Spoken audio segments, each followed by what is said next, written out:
ନମସ୍କାର। ଆଉ ଥରେ ମୁଁ ଆପଣମାନଙ୍କୁ ଆମ ଓଡ଼ିଆ ସବ୍ ସ୍କୁଲ ପାଠରେ ସ୍ୱାଗତ କରୁଅଛି। ଚାଲନ୍ତୁ ଆଜିର ପାଠ ଆରମ୍ଭ କରିବା ପୂର୍ବେ ଆମେ ସେହି ସଦାପ୍ରଭୁ ପରମେଶ୍ୱରଙ୍କଠାରେ ପ୍ରାର୍ଥନା କରିବା। ସ୍ୱାଗତ ପିତା, ଧନ୍ୟବାଦ ଜଣାଉଛୁ ବର୍ତ୍ତମାନ ଯେଉଁ ସମୟମାନଙ୍କୁ ଦେଇଅଛ ତୁମ ସେହି ଜୀବନଦାୟକ ବାକ୍ୟ ଧ୍ୟାନ କରିବା ନିମନ୍ତେ ସବ୍ ସ୍କୁଲ ମାଧ୍ୟମ ଦ୍ୱାରା ଯେପରିକି ଏହି ବାକ୍ୟ ଗୁଡ଼ାକ ଆମେ ବୁଝିପାରିବୁ, ଆମ ଅନ୍ତରରେ ରଖିପାରିବୁ, ଏଥିପାଇଁ ଆମମାନଙ୍କୁ ବୁଦ୍ଧିରେ, ଜ୍ଞାନରେ, ଶକ୍ତିରେ ପରିପୂର୍ଣ୍ଣ କର। ଆଉ ବିଶେଷ ଭାବରେ ପବିତ୍ର ଆତ୍ମା ଦ୍ୱାରା ଆମମାନଙ୍କୁ ପରିଚାଳନା କର। ଏହି ଛୋଟ ପ୍ରାର୍ଥନା ଯୀଶୁଙ୍କ ନାମରେ ମାଗୁଛି, ଶୁଣି ଗ୍ରହଣ କର। ଆମେନ୍। ବନ୍ଧୁ, ଆଜି ହେଉଛି ରବିବାର, ଡିସେମ୍ବର 6 ତାରିଖ। ଆଉ ଆଜିର ପାଠ ହେଉଛି କମିଟମେଣ୍ଟ ବା ପ୍ରତିବଦ୍ଧତା। ଆଉ ଚାଲନ୍ତୁ ଆମ ଏହି ସପ୍ତାହର ପାଠ ଦେଖିବା, ଯାହା ଜିହୋଶୟ ତାର 26-27 ଆମେ ପାଉଛୁ। ଜିହୋଶୟ 26-27 ଆମେ ସେଠି ଦେଖୁଛୁ ବନ୍ଧୁ, ଜିହୋଶୟ କିପରି ତାଙ୍କ ବିଷୟରେ କହନ୍ତି ତାହା ବିଷୟ ଆମେ ଦେଖିବା। ଚାଲନ୍ତୁ ଜିହୋଶୟ ଦେଖିବା 6 ତାର 7 ତାର 22 1-8 22 1-8 ଆମେ ଏଠି ଦେଖୁଛୁ ଜିହୋଶୟ 22 1-8 ଯେ ଜିହୋଶୟ ନିଶ୍ଚିତ କରନ୍ତି ଯେ ଜର୍ଦ୍ଦନ ନଦୀର ଆର ପାର୍ଶ୍ୱର ଗୋଷ୍ଠୀମାନେ ମୋଶା ଏବଂ ତାଙ୍କ ଦ୍ୱାରା ନିର୍ଦ୍ଧାରିତ ଦାୟିତ୍ୱ ଗୁଡିକ ସମ୍ପୂର୍ଣ୍ଣ ଭାବରେ ପୂରଣ କରିଛନ୍ତି, ଯାହା ଅର୍ଥ ଇସ୍ରାଏଲ ସାଧାରଣ ଉଦ୍ଦେଶ୍ୟ ପାଇଁ ଏକ ଗୁରୁତ୍ୱପୂର୍ଣ୍ଣ ସମ୍ପୂର୍ଣ୍ଣ ବା ସମର୍ପଣ ଏବଂ ବଳିଦାନ ଥିଲା।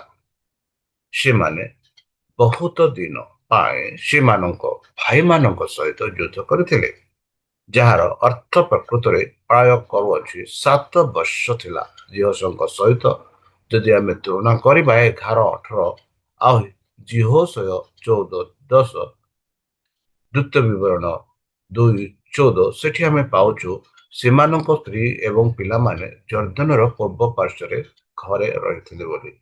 ତଥାପି ସେମାନେ ଯୁଦ୍ଧରେ ଆଘାତ ଏବଂ ମୃତ୍ୟୁର ବିପଦର ସମ୍ମୁଖୀନ ହୋଇ ସେମାନଙ୍କ ଭାର ମାନଙ୍କ ସହିତ ବିଶ୍ୱସ୍ତ ବା ଭାଇମାନଙ୍କ ସହିତ ବିଶ୍ୱସ୍ତ ଭାବରେ ଯୁଦ୍ଧ କରିବାକୁ ନିଷ୍ପତ୍ତି ନେଇଥିଲେ। ବନ୍ଧୁ, ଏହି ପଦ ଗୁଡିକ ପରୋକ୍ଷ ଭାବରେ ଜାତି ଏବଂ ଦେଶର ଏକତାର ଗୁରୁତ୍ୱକୁ ଦେଖାଉଅଛି। ସେମାନେ ପରବର୍ତ୍ତୀ କାହାଣୀ ପାଇଁ ମଧ୍ୟ ପଥ ପ୍ରସ୍ତୁତ କରନ୍ତି, ଯାହା ଶେଷରେ ଏକତା ବିଷୟରେ ଆମେ ପାଉଅଛୁ। ଇସ୍ରାଏଲୀୟ ଜନଜାତି କଣ ସେମାନଙ୍କ ମଧ୍ୟରେ ଜର୍ଦ୍ଦନ ନଦୀ ସୃଷ୍ଟି କରୁଥିବା ଦୃଢ ପ୍ରାକୃତିକ ସୀମା ସତ୍ତ୍ୱେ ଏକତାରେ ରହିବେ? ଏହା ହେଉଛି ଏକ ପ୍ରଶ୍ନ।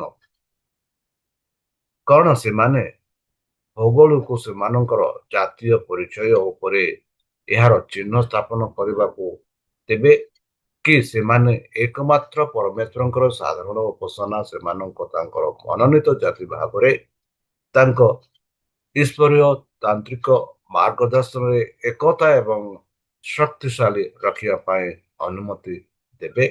ବନ୍ଧୁ, ଆମେ ଦେଖୁଛୁ ଜିହୋଶୟ ଏକମାତ୍ର ଉପାୟ ବ୍ୟାଖ୍ୟା କରନ୍ତି ଯେ ଏପରି ବିସ୍ତୃତତା ସମ୍ଭବ ହୋଇଛି।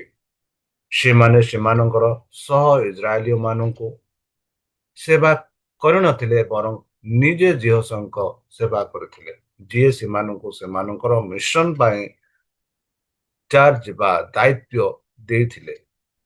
ଆମେ ନୂତନ ନିୟମରେ ପାଉଛୁ ବନ୍ଧୁ, ଏହି ସମାନ ନୀତି ପାଇଁ ପ୍ରେରିତ ପାଉଲ ଖ୍ରୀଷ୍ଟିଆନ ମାନଙ୍କୁ ସେମାନଙ୍କର ସେବା ଏପରି ଭାବରେ କରିବାକୁ ପରାମର୍ଶ ଦିଅନ୍ତି ଏବଂ କେବଳ ମଣିଷ ପାଇଁ ନୁହେଁ ବନ୍ଧୁ, ଯେପରି ଆମେ ଏଫେସିୟ 6-7 ଆଉ କଲୋସିୟ 3-23 ପ୍ରଥମ ଥେସଲୋନିୟ 2-4 ଯଦି ଦେଖିବା, ସେଠି ଆମେ ଶେଷରେ ବିଶ୍ୱାସର ସୃଷ୍ଟିକର୍ତ୍ତାଙ୍କ ପାଇଁ କାମ କରିବା ଅପେକ୍ଷା ଉଚ୍ଚତାର ଆହ୍ୱାନ ଆଉ କଣ ଥିଲା?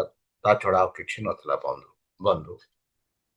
ଦୈନନ୍ଦିନ ଜୀବନରେ ଆମେ ପ୍ରାୟତଃ ଏପରି ପ୍ରତିନିଧି ବା ଚ୍ୟାଲେଞ୍ଜ ପାଇଥାଉ ଏବଂ ଅସୁବିଧା ସମ୍ମୁଖୀନ କରିଥାଉ ଆମକୁ ସହଜରେ ନିରୁତ୍ସାହିତ କରିପାରେ ଏବଂ ଆମକୁ ଯୁଦ୍ଧ ଛାଡ଼ିବାକୁ ଇଚ୍ଛା କରିପାରେ।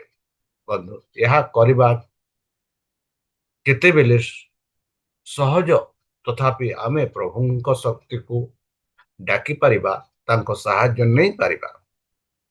ଯିଏ ଆମ ସହିତ ରହିବାକୁ ସେ ପ୍ରତିଜ୍ଞା ଦିଅନ୍ତି ଏବଂ ଆମକୁ ସେ ଯାହା କରିବାକୁ ସେ ଆମଠାରୁ ଚାହାନ୍ତି ସେ ତାହା କରିବାକୁ ସକ୍ଷମ କରନ୍ତି। ବନ୍ଧୁ, ଯଦି ଆମେ ଆମର ଉକ୍ତ ଆହ୍ୱାନକୁ ଆମ ସମ୍ମୁଖରେ ରଖିଥାଉ, ତେବେ ଏଠାରେ ଆମର ଅତୀତ ଅସ୍ତିତ୍ୱ ଅଂଶ ଥିବା ଅନିବାର୍ଯ୍ୟ ଚ୍ୟାଲେଞ୍ଜ ଯାହା ଆମେ ନିରୁତ୍ସାହିତ ସତ୍ତ୍ୱେ ଆମେ ଆଗକୁ ବଢିବା ପାଇଁ ପ୍ରେରଣା ପାଇପାରିବା।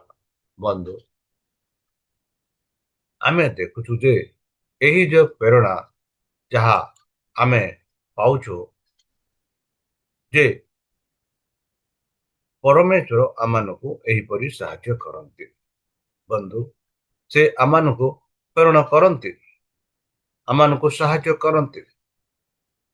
ଯେପରି ଆମେ ଦେଖୁଛୁ ବନ୍ଧୁ କି ଦୂତମାନେ ସ୍ୱର୍ଗରୁ ବାହାର କରାଯାଇଥିବା ଥିବା କାରଣ ସେମାନେ ପରମେଶ୍ୱରଙ୍କ ସହିତ ସମନ୍ୱୟ କାମ କରିବେ ନାହିଁ। ମାନେ ଯେଉଁ ଦୂତମାନଙ୍କୁ ସ୍ୱର୍ଗରୁ ବାହାର କରାଯାଇଥିଲେ ସେମାନେ ପରମେଶ୍ୱରଙ୍କ କାମ କରିପାରିବେ ନାହିଁ। ସେମାନେ ଉଚ୍ଚ ହେବାକୁ ଚାହୁଁଥିବାରୁ ସେମାନେ ସେମାନଙ୍କର ଉଚ୍ଚ ପଦରୁ ସେମାନେ ଖସି ପଡ଼ିଲେ।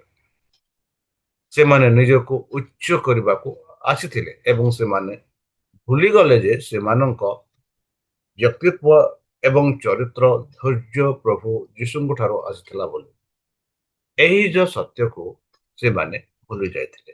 ଆଉ ଯେବେ ଇସ୍ରାଏଲ ପ୍ରଜାମାନେ ଏହି ସତ୍ୟକୁ ମନେ କଲେ, ତେବେ ପରମେଶ୍ୱର ସେମାନଙ୍କୁ ସାହାଯ୍ୟ କଲେ ଆଉ ପରମେଶ୍ୱର ସେମାନଙ୍କ ସହ ରହିଥିଲେ। ବନ୍ଧୁ, ତାହେଲେ ଚାଲନ୍ତୁ ଆମେ ନିଜକୁ ସମର୍ପଣ କରି ତାହାଙ୍କ ମଧୁର ନାମରେ ଆମେ ପ୍ରାର୍ଥନା କରିବା। ସ୍ୱର୍ଗତ ପିତା, ଧନ୍ୟବାଦ କରୁଅଛୁ ବର୍ତ୍ତମାନ ଯୋଉ ସବଜ ସ୍କୁଲ ମାଧ୍ୟମ ଦ୍ୱାରା ଆମେ ପାଠ କଲୁ, ଆମେ ଯେପରିକି ସେହି ସବଜ ସ୍କୁଲ ପାଠ ବୁଝିପାରିବୁ, ଜାଣିପାରିବୁ, ତା ଅନୁସାରେ ଆମେ ରହିପାରିବୁ। ଏଥିପାଇଁ ଆମକୁ ସାହାଯ୍ୟରେ ବୁଦ୍ଧିରେ ସାହାଯ୍ୟ ଆଉ ବୁଦ୍ଧିରେ ଜ୍ଞାନରେ ପରିପୂର୍ଣ୍ଣ କର। ବିଶେଷ ଭାବରେ ଆମ ପାପ ସବୁ ସମସ୍ୟା ଏହି ବହୁମୂଲ୍ୟ ରକ୍ତରେ ପରିଷ୍କାର ରୂପେ ଧୋଇଦିଅ। ଏହି ଛୋଟ ପ୍ରାର୍ଥନା ଯୀଶୁଙ୍କ ନାମରେ ହଉଛି, ଶୁଣି ଗ୍ରହଣ କର। ଆମେନ୍।